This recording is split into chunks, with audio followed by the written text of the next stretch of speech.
Picture a race car that looks broken. The entire body sits crooked on the frame, shifted several inches to one side. The driver's seat? Not in the center where it belongs, but shoved way over to the left. The wheels? They're not even aligned symmetrically. The right side sits forward of the left by nearly half a foot. Any normal person would take one look at this twisted machine and assume it crashed during transport. But here's the thing. This deliberately deformed racing car could destroy perfectly symmetrical competitors on oval tracks, cornering 25% faster through left-hand turns. And for nearly 2 decades, this bizarre engineering hack dominated American motorsports before officials finally stepped in to stop it. Imagine walking into a NASCAR garage in 1978. You're expecting to see pristine, perfectly balanced racing machines. Instead, you're looking at what appears to be a collection of accident victims. Every single car is twisted, offset, asymmetrical. The mechanics aren't trying to fix them, they're making them worse. They're literally building bent race cars on purpose and winning with them. This is the story of the offset chassis revolution, how American racing engineers threw away a century of automotive design principles, built intentionally lopsided race cars, and created one of the most controversial yet effective performance advantages in motorsports history. It's a tale of physics exploitation, regulatory cat-and-mouse games, and the moment when racing cars stopped pretending to have anything in common with street cars. To understand why anyone would build a crooked race car, we need to travel back to the early days of oval track racing. Since the 1900s, American racing had developed differently from European motorsport. While Europeans raced on road courses with left and right turns, Americans fell in love with oval tracks. Indianapolis Motor Speedway opened in 1909. Daytona followed. By the 1950s, hundreds of dirt and paved ovals dotted the American landscape. These tracks shared one critical characteristic. Drivers only turned left. Always left. Mile after mile, lap after lap, race after race. Nothing but left turns. This created a unique engineering challenge. Why build a car that could turn right when it would never need to? In the 1960s, most racing cars were still built symmetrically. Engineers followed traditional automotive principles: equal weight distribution, centered driver position, symmetrical suspension geometry. It made sense. A balanced car should handle predictably, right? But some clever mechanics started questioning this assumption. If you're only turning one direction, why not optimize for that direction? The first experiments were subtle. In 1964, a modified division mechanic named Ray Fox started playing with weight distribution on his cars. Instead of the traditional 50-50 left-right balance, he shifted extra weight to the left side, just a few percentage points at first. The theory was simple. In a left turn, centrifugal force pushes the car to the right. If you start with more weight on the left, the force would balance out mid-corner, giving better grip. Fox's drivers immediately noticed the difference. The car felt more planted in the corners. They could carry more speed without sliding. But Fox kept his modification secret, telling other teams he was just using heavier components on one side for durability. His cars started winning more races. Other teams noticed but couldn't figure out the advantage. By 1968, the secret was out.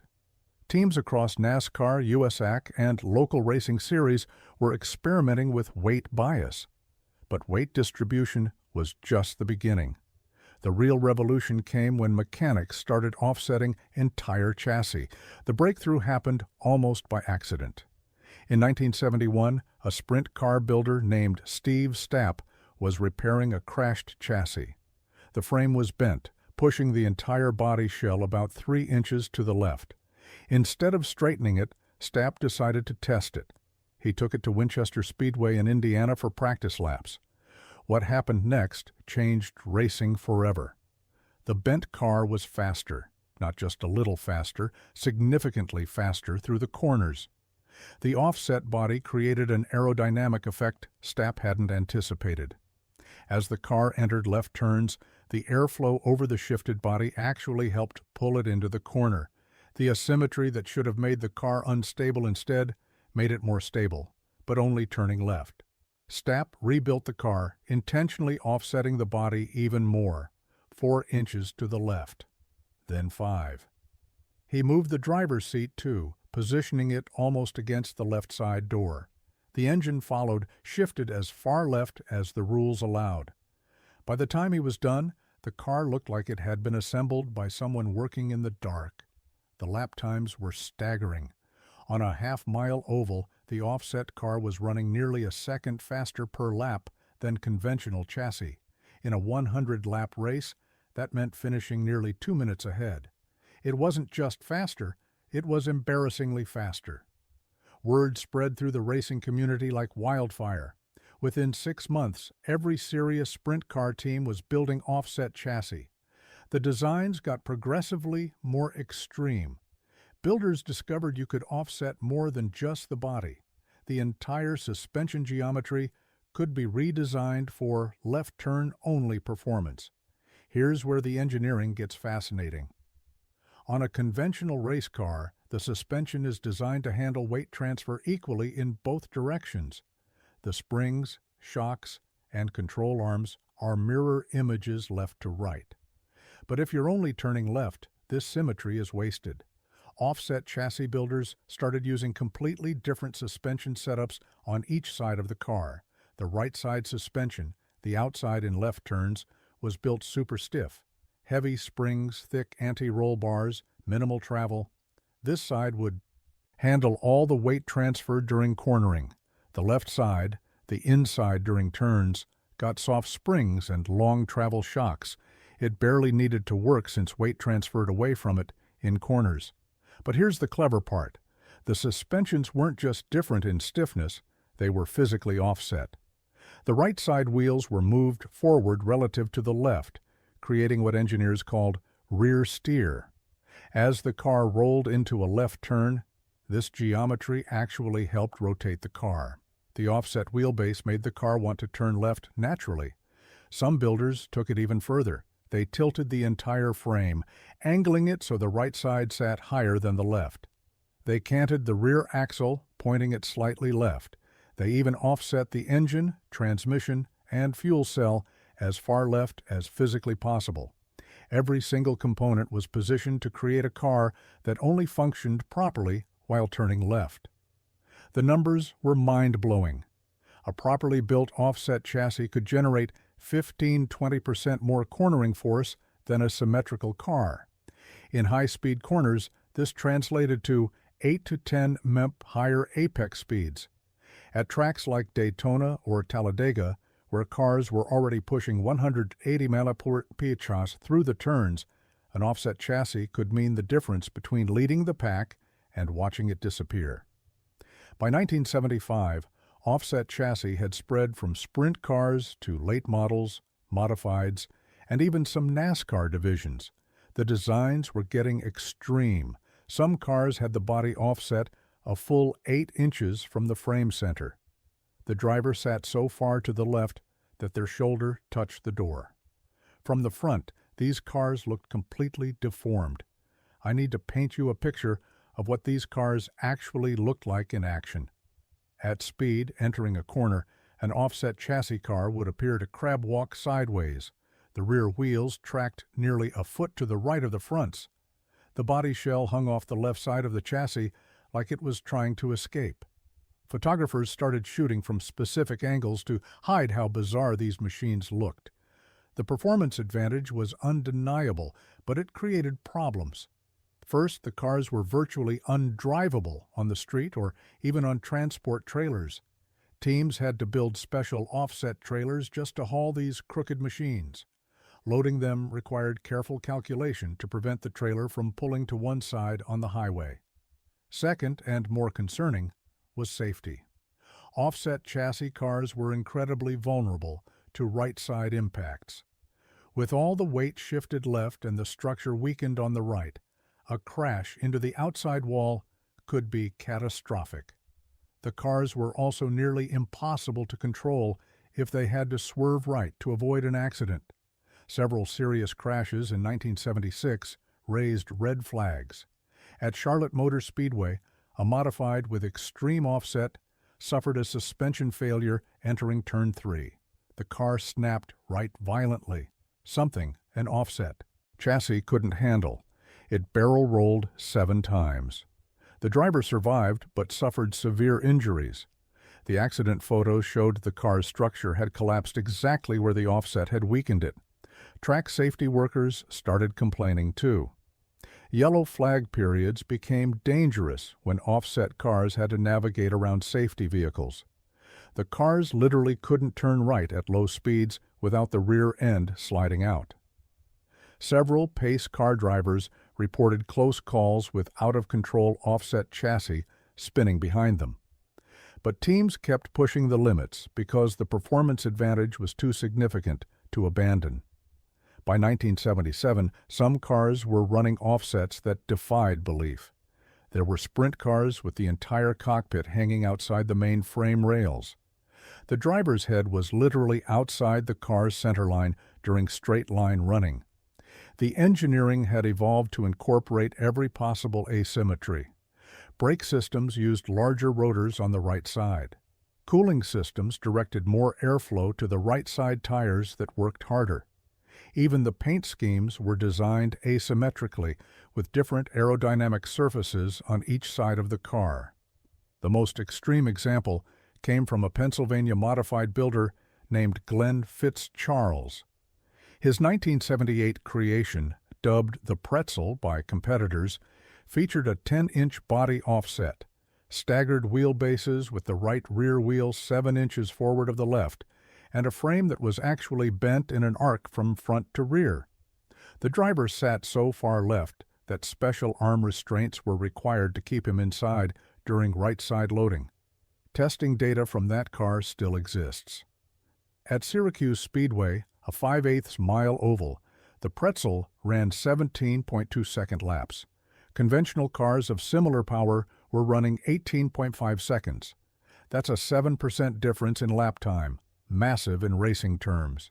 In a 200-lap feature, the Pretzel would lap the entire field of conventional cars. But the technology was becoming too extreme. Cars were being built that could only function on specific tracks. A car optimized for Daytona's high banks was useless at Martinsville's flat corners. Teams needed different chassis for every track, driving costs through the roof. A competitive sprint car team might need 6 different chassis with varying degrees of offset for different track sizes and bankings. The situation reached a breaking point during the 1979 racing season. 3 major incidents forced sanctioning bodies to act. At Eldora Speedway, an offset sprint car got sideways exiting Turn 2. When the driver tried to correct by steering right, the car's geometry wouldn't allow it. It spun directly into the path of traffic, triggering a 7-car pileup. 2 weeks later at Knoxville Raceway, an extreme offset late model suffered a right front suspension failure. Without the normal structural support of a centered chassis, the entire front corner of the car collapsed. The car pitched into a violent series of endos, throwing the driver from the vehicle despite full safety equipment. The worst incident came at the Syracuse Super Dirt Week in October. 2 offset modifieds touched wheels racing for position. On normal cars, this might cause both to wiggle. But the offset chassis couldn't handle the lateral load. Both cars snapped sideways simultaneously, collecting 4 more competitors in a massive crash that red-flagged the race for 45 minutes. NASCAR was the first major sanctioning body to act. In November 1979, they announced new chassis rules for the 1980 season. Body offset would be limited to 2 inches. Wheelbase stagger couldn't exceed 3 inches. Weight distribution had to stay within 54-46% side to side. Teams had 3 months to rebuild their cars. The outcry from teams was immediate and fierce. They'd invested hundreds of thousands of dollars in offset technology. Now they were being told to throw it all away. Several prominent car owners threatened to form a breakaway series with no chassis restrictions. But the smaller sanctions followed NASCAR's lead. USAC instituted similar restrictions. The World of Outlaws created a detailed rulebook limiting offset specifications. By mid-1980, the era of extreme offset chassis was ending across American motorsports. Teams didn't give up without a fight. If they couldn't offset the chassis, they'd find other ways to create asymmetry. Suspension engineers developed new ways to achieve similar effects within the rules. They used different spring rates, shock valving, and camber settings to create dynamic offset, cars that were symmetrical sitting still but became offset under racing loads. The most clever workaround came from chassis builder Maurice Petty, Richard Petty's engine builder and cousin. He realized the rules measured offset at specific points on the chassis. Between those points, you could still bend and shape the frame.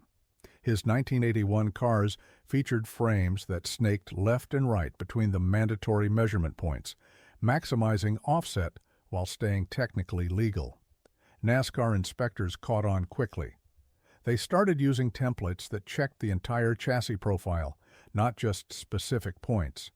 The rules got more detailed, more restrictive. By 1982, race cars had to be essentially symmetrical again. The offset era was over, but the influence lived on. The lessons learned from offset chassis development revolutionized suspension design. Engineers now understood that symmetry wasn't always optimal.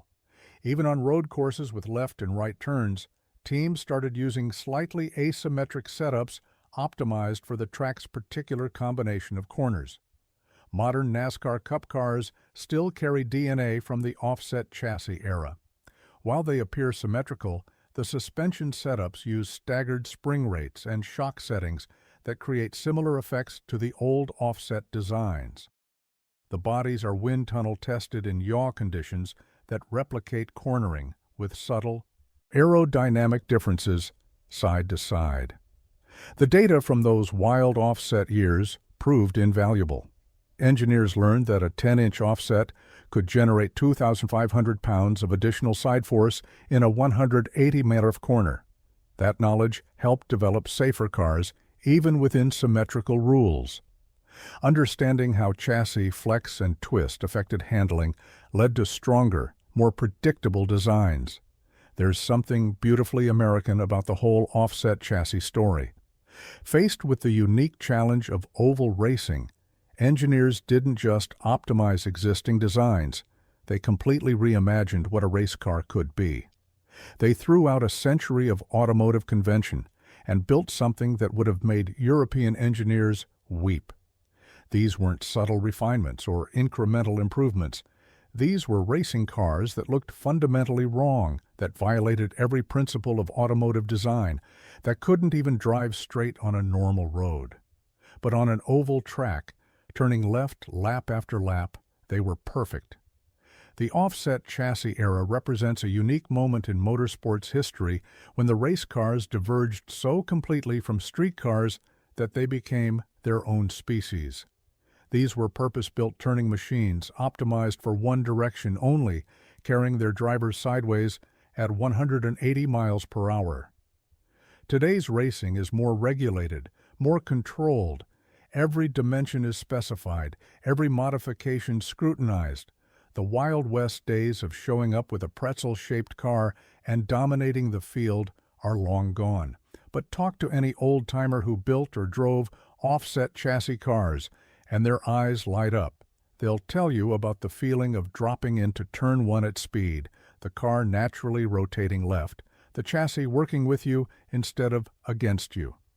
They'll describe the satisfying asymmetry of it all, the right side tires screaming, the left sides barely working, the whole machine tilted and twisted, but absolutely flying through the corner. Some of those old offset cars still exist. They're in museums now or private collections. Visitors often think they're looking at crashed or poorly restored vehicles. The tour guides have to explain that no, that's exactly how they were supposed to look. That seemingly broken race car was once the fastest thing on the track.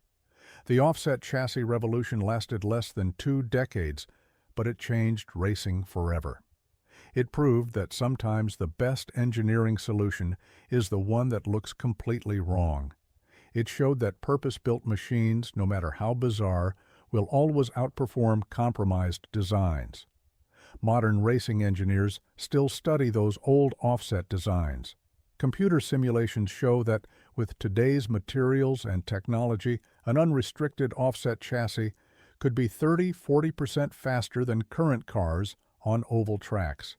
The potential is still there, waiting behind the rulebook restrictions. There's a lesson in those crooked old race cars about innovation and regulation, about pushing limits and finding advantages.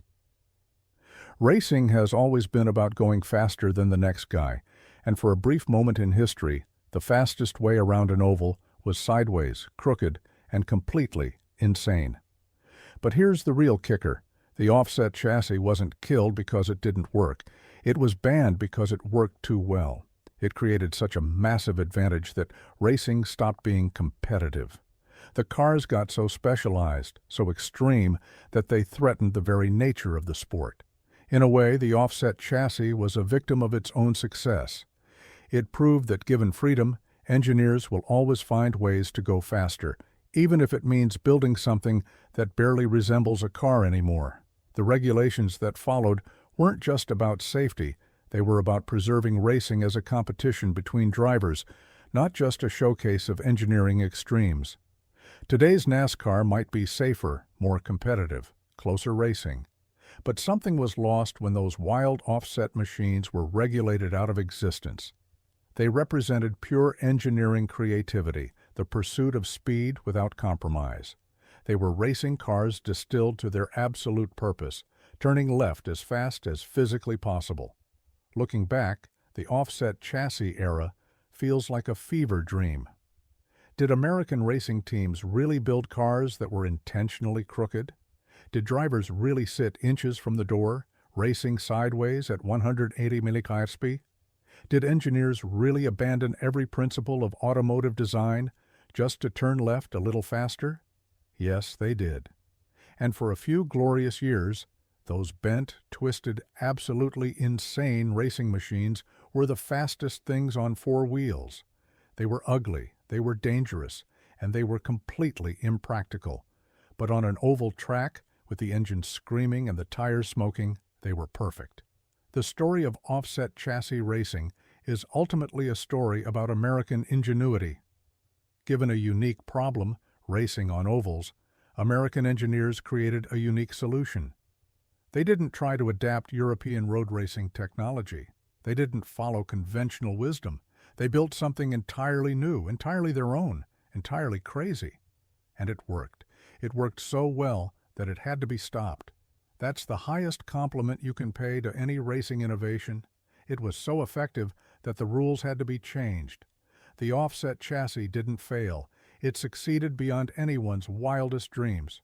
So the next time you watch modern NASCAR, with its cookie-cutter cars and strict templates, remember, there was once a time when race cars looked broken, when chassis builders were mad scientists, when turning left was an art form that required rebuilding the entire concept of what a car could be. Those offset chassis are gone now, relegated to history books and museum displays. But their spirit lives on in every engineer who looks at the rulebook and thinks, how can I bend this? They live on in every innovation that pushes the boundaries of what's legal, what's possible, what's fast. That's the legacy of the offset chassis revolution, proof that in racing, as in life, sometimes the craziest ideas are the ones that work best. Sometimes you have to build something completely wrong to discover what's truly right. And sometimes, just sometimes, the fastest way forward is sideways. What's your take on this? Should modern racing allow more engineering freedom, or are today's restrictions necessary for competitive balance? Have you ever seen one of these offset monsters in person? Drop your thoughts in the comments below, and don't forget to subscribe for more stories about racing's most insane engineering innovations. Until next time, keep those left turns fast and those chassis straight, unless you're building a race car from 1978.